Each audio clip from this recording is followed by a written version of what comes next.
Hello friends, അപ്പൊ ഇന്നത്തെ video എന്ന് പറഞ്ഞാല് എങ്ങനെയാണ് ഫോണിൽ വരുന്ന ആഡ്സ് എന്ത് ചെയ്യുക ഒഴിവാക്കുക എന്നുള്ളത് അല്ലെ. നമുക്കറിയാം ഇപ്പോൾ നമ്മൾ ആൻഡ്രോയിഡ് ഫോണിൽ നമ്മൾ എന്തെങ്കിലുമൊക്കെ തിരക്കിട്ട് എന്തെങ്കിലും ചെയ്യുമ്പോഴായിരിക്കും ആഡ്സ് ഇങ്ങനെ കയറി വരിക. നമ്മൾ പല വർക്കിനും അത് കാര്യമായിട്ട് ബാധിക്കും. ഈ ഫസ്റ്റ് ഓപ്ഷൻ എന്ന് പറഞ്ഞാല് നമ്മൾ വേണ്ടാത്ത അപ്ലിക്കേഷൻ ഇൻസ്റ്റാൾ ചെയ്യാതിരിക്കുക എന്നുള്ളതാണ്. ഫോർ എക്സാമ്പിൾ നമ്മൾ എഡിറ്റിംഗ് ആപ്പൊക്കെ നമ്മൾ ഇൻസ്റ്റാൾ ചെയ്യുമ്പോൾ വളരെ എന്ത് ചെയ്യും കാര്യങ്ങൾ ശ്രദ്ധിക്കണം. ഓക്കെ, അതുപോലെ നമ്മൾ ഏതെങ്കിലും ഒരു ആപ്പ് ഇൻസ്റ്റാൾ ചെയ്യുമ്പോൾ നമ്മൾ ഇമെയിൽ ഐ ഡി അതുപോലെ നമ്മൾ പാസ്വേഡ് ഒക്കെ ചോദിക്കുന്നുണ്ടെങ്കിൽ അതൊക്കെ നമ്മൾ ശരിക്കും ഒന്നും കൂടി ചിന്തിച്ചിട്ട് വേണം ഇൻസ്റ്റാൾ ചെയ്യാൻ. കാരണം അതൊന്നും ഇത്ര സെക്യൂർഡ് ആവില്ല. പ്രത്യേകിച്ച് നമ്മൾ ബാങ്കിന്റെ ആപ്ലിക്കേഷൻ ഒക്കെ അങ്ങനത്തെ കാര്യങ്ങളൊക്കെ ഉണ്ടാവില്ലേ. അങ്ങനത്തെ കാര്യങ്ങളൊക്കെ ഓൾറെഡി നമ്മൾ ഇമെയിൽ ഐ ഡി കാര്യങ്ങളൊക്കെ സെറ്റ് ചെയ്തിട്ടും. അല്ലാതെ നമ്മൾ എഡിറ്റിംഗ് ആപ്പ് ഇങ്ങനത്തേക്ക് നമ്മൾ ഇമെയിൽ ഐ ഡി പാസ്വേഡ് ഒക്കെ കൊടുക്കുമ്പോൾ എന്ത് ചെയ്യുക, ശരിക്കും യൂസർ അഗ്രിമെന്റ് ഉണ്ടല്ലോ ശരിക്കും നമ്മൾ റീഡ് ചെയ്യണം. ഇന്നിപ്പോ നമുക്ക് ഇൻ കേസ് ലാംഗ്വേജിന്റെ എന്തെങ്കിലും പ്രശ്നം ഉണ്ടെങ്കിൽ ഇന്ന് ഗൂഗിൾ ട്രാൻസ്ലേറ്റർ പല ഓപ്ഷനും ഉണ്ട് നമുക്കത് മനസ്സിലാക്കാൻ. എല്ലാതെ കാണാനുമുള്ള അലോന്ന് അടിച്ചു പോയാല് നമ്മൾ ഫോണിന് വൈറസ് അല്ല അതുപോലെ ഹാക്കിംഗ് വരെ നടക്കും. അതുപോലെ നമുക്കറിയാം ഫോണിൽ മെയിൻ ആയിട്ട് ആഡ്സ് വരുന്ന കാരണം പറഞ്ഞാൽ അതായത് ഫോൺ ഹാക്ക് ചെയ്യാൻ പറഞ്ഞു ചില ആൾക്കാർ നമ്മുടെ അടുത്ത് വേണം എന്റെ ഫോൺ ആരൊക്കെ ഹാക്ക് ചെയ്യുന്നു അല്ലെങ്കിൽ നമ്മളെ ഡാറ്റസ് ഒക്കെ അവർക്ക് കിട്ടുന്നു. ഇതൊക്കെ മെയിൻ കാരണം പറഞ്ഞാല് നമ്മൾ ഫോൺ ഒരാൾക്ക് ഹാക്ക് ചെയ്യണമെങ്കിലോ അല്ലെങ്കിൽ നമ്മൾ ഡാറ്റസ് അവർക്ക് കിട്ടണമെങ്കിലോ എന്തെങ്കിലും ഒരു ലീഡ് നമ്മൾ അവർക്ക് കൊടുക്കണം. അത് ചിലപ്പോൾ അവർ നമുക്ക് മെസ്സേജിന്റെ വൈസ് എന്ത് ചെയ്യും, അല്ലെങ്കിൽ ഏതെങ്കിലും ആപ്പ് ലിങ്ക് വഴിയായിരിക്കും. പ്രത്യേകിച്ച് ആമസോൺ ഗിഫ്റ്റ് ഓഫർ അതുപോലെ ലുലു ഗിഫ്റ്റ് ഓഫർ ഇങ്ങനെ കുറെ മെസ്സേജ് കാണാം. ഇതിലൊക്കെ പോയി നമ്മൾ എന്ത് ചെയ്യും, എല്ലാം ചെയ്ത് അലോ എന്ന് കൊടുക്കും. നമ്മൾ ഫോണിലെ ആഡ്സും വരും. അതിപ്പോ നമ്മൾ എന്ത് ചെയ്യും, ഡാറ്റ എന്ത് ചെയ്യും ഒക്കെ ഹാക്ക് ചെയ്യാൻ പെടാനുള്ള കാരണങ്ങളൊക്കെ ഉണ്ട്. അപ്പൊ നമ്മൾ എന്തെങ്കിലും ഒരു ലീഡ് അല്ലെങ്കിൽ നമ്മൾ എന്തെങ്കിലും ഒരു നൂല് അവർക്ക് ഇട്ട് കൊടുത്താൽ മാത്രമേ എന്ത് ചെയ്യുള്ളൂ നമ്മൾ ഫോൺ ഹാക്ക് ചെയ്യാനൊക്കെ പറ്റുള്ളൂ. അപ്പൊ ഇങ്ങനത്തെ കാര്യങ്ങളൊക്കെ എങ്ങനെയാണ് നോക്കുക. മെയിനായിട്ട് നമ്മൾ നോക്കുന്നത് ആഡ്സ് ഒഴിവാക്കുക. അതിനും മെയിൻ നേരത്തെ പറഞ്ഞ തന്നെ മെയിൻ കാര്യം എല്ലാ ആപ്ലിക്കേഷനും എന്ത് ചെയ്യില്ലേ വണ്ടി കയറി ഇൻസ്റ്റാൾ ചെയ്യാൻ പാടില്ല. ശരിക്കും ആപ്ലിക്കേഷൻ നോക്കണം, എന്താണ് നമ്മൾ പർപ്പസ് അതൊക്കെ നോക്കിയിട്ടാണ് നമ്മൾ എന്ത് ചെയ്യാൻ ആപ്ലിക്കേഷൻ ഇൻസ്റ്റാൾ ചെയ്യാൻ. അതുപോലെ അലോ കൊടുക്കുമ്പോൾ നോക്കണം നമ്മൾ എന്തിനാണ് അലോ കൊടുക്കുന്നത്. ഇന്ന് നമ്മൾ ക്യാമറ ഓൺ ആക്കണമെങ്കിൽ നമ്മൾ ഫോൺ ഓൺ ആയിരിക്കണം എന്നൊന്നുമില്ല. ഒരു ഹാക്കൊക്കെ നമ്മൾ ക്യാമറ ഓട്ടോമാറ്റിക് ഓപ്പൺ ആക്കാനുള്ള സിസ്റ്റം ഒക്കെ ഉണ്ട്. നമ്മൾ എന്തെങ്കിലും ഒരു അലോന്ന് യൂസർ അഗ്രിമെന്റ് അലോന്ന് കൊടുക്കുമ്പോൾ അത് ശരിക്കും റീഡ് ചെയ്യാം. ഞാൻ നേരത്തെ പറഞ്ഞ പോലെ ലാംഗ്വേജിന്റെ എന്തെങ്കിലും പ്രശ്നങ്ങളൊക്കെ ഉണ്ടെങ്കിൽ എന്ത് ചെയ്യാം, അത് ശരിക്കും നമ്മൾ ഗൂഗിൾ ട്രാൻസ്ലേറ്റർ വഴി അതൊക്കെ നോക്കി നമുക്ക് അത് റീഡ് ചെയ്ത് മനസ്സിലാക്കുന്ന ഓപ്ഷൻ ഉണ്ട്. അപ്പൊ അതൊക്കെ മാക്സിമം പ്രയോജനപ്പെടുത്താം. അപ്പൊ നമ്മൾ മാക്സിമം മെയിനായിട്ട് നമ്മൾ പറയാൻ പോകുന്നത് നോർമൽ ആഡ്സ് വരും. നമ്മൾ ഏതെങ്കിലും അപ്ലിക്കേഷൻ കൊടുക്കുമ്പോൾ അതിന്റെ കൂടെ വേറെ അപ്ലിക്കേഷൻ വരിക അതൊക്കെ അങ്ങനെയൊക്കെ വരുന്ന ആഡ്സിനെ കുറിച്ച് നമ്മൾ മെയിനായിട്ട് നോക്കാൻ പോകണം. അപ്പൊ അങ്ങനെ നോക്കാം. ഓക്കെ, എല്ലാവരും ട്രൈ ചെയ്ത് നോക്കാം. എന്തെങ്കിലും പ്രശ്നം ഉണ്ടെങ്കിൽ താഴെ കമന്റ് ചെയ്യാം. എനിക്ക് സോൾവ് ചെയ്യാൻ കഴിയുന്നതാണെങ്കിൽ എന്ത് ചെയ്യും, സോൾവ് ചെയ്യാൻ ശ്രമിക്കും. ഓക്കെ,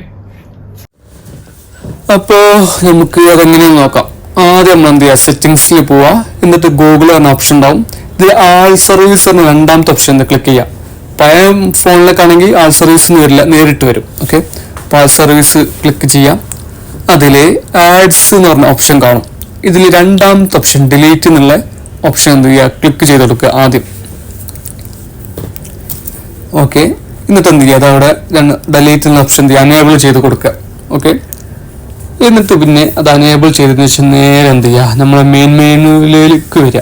ഓക്കെ, അത് നമ്മൾ അനേബിൾ ചെയ്തു. നേരെ മെയിൻ മെനുവിലേക്ക് വന്നിട്ട് എന്ത് ചെയ്യുക, നമ്മൾ എന്ത് ചെയ്യുക, ക്രോം എടുക്കുക.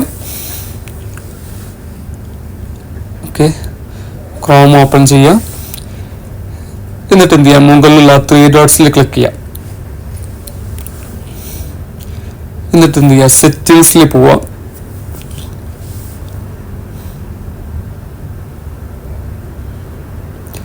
എന്നിട്ട് എന്ത് ചെയ്യുക, താഴെ ഉണ്ടാവും സൈറ്റ് സെറ്റിംഗ്സ് എന്ന ഓപ്ഷൻ. നമുക്കറിയാം സൈറ്റ് ഒക്കെ യൂസ് ചെയ്യുന്നുണ്ടാവും. അപ്പോൾ അത് നോക്കുകയാണെങ്കിൽ സൈറ്റ് സെറ്റിംഗ്സ് എന്ന ഓപ്ഷൻ ക്ലിക്ക് ചെയ്യാം. ഓക്കെ, ഇവിടെ നമുക്ക് കുറേ കാര്യങ്ങൾ ചെയ്യാൻ കേട്ടോ. അപ്പോൾ ഇവിടെ എന്ത് ചെയ്യുക, നോട്ടിഫിക്കേഷൻ പറഞ്ഞ ഓപ്ഷൻ എന്ത് ചെയ്യുക, ക്ലിക്ക് ചെയ്യാം. ഓക്കെ, അപ്പോൾ ഇതിൽ നോട്ടിഫിക്കേഷൻ ഓൾറെഡി ഓൺ ആണ്. അതെന്ത് ചെയ്യുക, നമുക്ക് എന്ത് ചെയ്യുക, ഓഫ് ചെയ്ത് കൊടുക്കാം. ഓക്കെ, ഞാൻ ജസ്റ്റ് എന്ത് ചെയ്യുക, അത് ഓഫ് ചെയ്ത് കൊടുത്തിട്ടുണ്ട്. ഓക്കെ, നേരെ എന്ത് ചെയ്യുക, പറയുക. എന്നിട്ട് തേർഡ് പാർട്ടി എന്ന ഓപ്ഷൻ കാണാം. ഇത് നമ്മൾ ഏതെങ്കിലും ഒരു സൈറ്റൊക്കെ നമ്മൾ യൂസ് ചെയ്തിട്ടുണ്ടെങ്കിൽ നമ്മളതിൽ അലോ കൊടുത്തിട്ടുണ്ടെങ്കിൽ അത് ഓഫാക്കാൻ വേണ്ടിയാണ്. അപ്പോൾ ഓൾറെഡി ഞാൻ ഇവിടെ ഓഫാക്കി വെച്ചിരിക്കുകയാണ്. നിങ്ങൾ ചെയ്തിട്ടില്ലെങ്കിൽ എന്ത് ചെയ്യുക, രണ്ടാമത്തെ ഓപ്ഷൻ എന്ത് ചെയ്യുക, ക്ലിക്ക് ചെയ്തിട്ട് എന്ത് ചെയ്യുക, അത് ചെയ്യുക. നമുക്ക് കുറേ സൈറ്റിലേക്ക് കയറുമ്പോൾ നമ്മൾ ഓരോന്ന് അലോ അടിച്ച് പോകുമല്ലോ. ഓക്കെ, അപ്പോൾ അത് ഓഫാക്കാൻ വേണ്ടിയുള്ളതാണ്. അപ്പം ഞാൻ ഓൾറെഡി ചെയ്ത് വെച്ചിട്ടുണ്ട്. നിങ്ങൾ എന്ത് ചെയ്യുക, രണ്ടാമത്തെ ഓപ്ഷൻ ക്ലിക്ക് ചെയ്യുക. ഓക്കെ, പിന്നെ എന്ത് ചെയ്യുക, നേരെ ബാക്കിലേക്ക് പോവുക. എന്നിട്ട് എന്ത് ചെയ്യുക, താഴോട്ട് വരിക. അപ്പൊ നമുക്ക് എന്ത് ചെയ്യുക, പോപ്പ് എന്ന ഓപ്ഷൻ കാണും. അതെന്ത് ചെയ്യുക, നമുക്കൊന്ന് അനേബിൾ ചെയ്ത് കൊടുക്കണം. ഓക്കെ, ഇനി ഓൾറെഡി ഓഫാണ്. അപ്പൊ അതെന്ത് ചെയ്യുക, നിങ്ങൾ എന്ത് ചെയ്യുക, അനേബിൾ ചെയ്ത് കൊടുക്കുക. ഓക്കെ, എന്നിട്ട് എന്ത് ചെയ്യുക, നേരെ എന്ത് ചെയ്യുക, പുറകിലോട്ട് വരിക. എന്നിട്ട് അവിടെ എന്ത് ചെയ്യുക, ആഡ്സ് എന്നൊരു ഓപ്ഷൻ എന്ത് ചെയ്യും കാണാൻ സാധിക്കും. അതും കൂടി എന്ത് ചെയ്യുക, നമ്മൾ അനേബിൾ ചെയ്ത് കൊടുക്കണം. ഓക്കെ, അപ്പോൾ നമ്മൾ പോപ്പ് എന്നുള്ള ഓപ്ഷൻ ചെയ്തു. എന്ത് ചെയ്യുക, കുറച്ച് നമ്മൾ താഴോട്ട് പോയാൽ എന്ത് ചെയ്യുക, നമുക്കവിടെ ആഡ്സ് എന്നുള്ള ഓപ്ഷൻ കാണാൻ പറ്റും.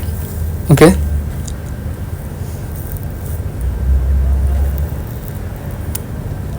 അപ്പോൾ എന്ത് ചെയ്യുക, ആഡ്സ് എന്നുള്ള ഓപ്ഷൻ എന്ത് ചെയ്യുക, അതും കൂടി എന്ത് ചെയ്യുക, ഒന്ന് ഓൺ ചെയ്ത് കൊടുക്കുക. ഓക്കെ, പിന്നെ ഇതൊക്കെ ചെയ്തതിന് ശേഷം നിങ്ങൾ ഫോൺ എന്ത് ചെയ്യുക, ഒന്ന് റീസ്റ്റാർട്ടും കൂടി എന്ത് ചെയ്യുക ചെയ്യണം. ഓക്കെ, എന്നിട്ട് എന്ത് ചെയ്യുക, നിങ്ങൾ യൂസ് ചെയ്ത് നോക്കുക. എന്നിട്ട് എങ്ങനെ ഉണ്ടെന്ന് നിങ്ങൾ എന്ത് ചെയ്യുക, കമൻറ്റ് ചെയ്യുക. ഇനി വേറെ ഏതെങ്കിലും മെത്തേഡ് നിങ്ങൾക്ക് അറിയണമെങ്കിൽ എന്ത് ചെയ്യുക, അതും കൂടി നിങ്ങൾ എന്ത് ചെയ്യുക പറയാം. ഓക്കെ, ഇതൊക്കെ ചെയ്തിട്ടും നിങ്ങളെ ഫോണിൽ ഇനി ആഡ് വരുന്നുണ്ടെങ്കിൽ പിന്നെ ഉള്ളത് കുറച്ച് കടന്ന ഓപ്ഷനുകളാണ്. ഇനി വേറെ ഓപ്ഷനൊക്കെ ആർക്കെങ്കിലും അറിയണമെങ്കിൽ എന്ത് ചെയ്യുമല്ലോ നടക്കും പറയട്ടോ, എൻ്റെ സജഷൻ പറയാം. പിന്നുള്ളത് നമ്മൾ ഇമെയിൽ ഐ ഡിൻ്റെ പാസ്വേഡ് ചേഞ്ച് ചെയ്യുക, അതുപോലെ ഇമെയിൽ ഐ ഡി ചേഞ്ച് ചെയ്യാം. പക്ഷേ ഇമെയിൽ ഐ ഡി ഒക്കെ ചേഞ്ച് ചെയ്യണമെങ്കിൽ കുറച്ച് ടാസ്ക്കാണ്, കാരണം നമ്മുടെ ഡാറ്റാ സ്കെയിൽ ഉണ്ടാവും. അപ്പോൾ അതൊക്കെ നമ്മൾ ബാക്കപ്പ് ചെയ്തിട്ട് വേണം പിന്നെ എന്ത് ചെയ്യാൻ കാര്യങ്ങളൊക്കെ ചെയ്യാൻ. പിന്നെ ഏറ്റവും ലാസ്റ്റ് തന്നെ ഫോൺ ഫോർമാറ്റ് ചെയ്യാണ്. ഇപ്പോൾ ഞാൻ നേരത്തെ പറഞ്ഞ അതേ പ്രശ്നം വരും, നമ്മൾ ഡാറ്റാസൊക്കെ എന്ത് ചെയ്യുക എടുത്തൊക്കേണ്ടി വരും. ഓക്കെ, അപ്പോൾ ഡാറ്റാസൊക്കെ അതിലേക്ക് സേവ് ചെയ്തിട്ട് വേണം പിന്നെ ഈ കാര്യങ്ങൾ ചെയ്യാൻ, അല്ലെങ്കിൽ പിന്നെ പണി കിട്ടും. ഇത് ലാസ്റ്റ് മെത്തേഡ് കേട്ടോ ഞാൻ പറഞ്ഞത്. വേറെ ഓപ്ഷൻ നിങ്ങൾ ജസ്റ്റ് നോക്കുക, അത്രേ ഉള്ളൂ. ഓക്കെ.